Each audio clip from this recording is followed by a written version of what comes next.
Hello everyone and welcome back to the channel. For today's video, I am going to teach you on how you can connect your Google Gemini to n8n. So, without further ado, let's begin. The first thing that we need to do is to log into our n8n account. Once logged in, we're going to click on Personal and then we're going to choose the workflow that we want to add this project on.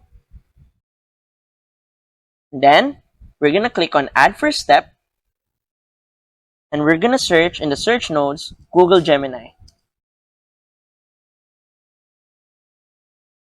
From here, we're going to add a credential.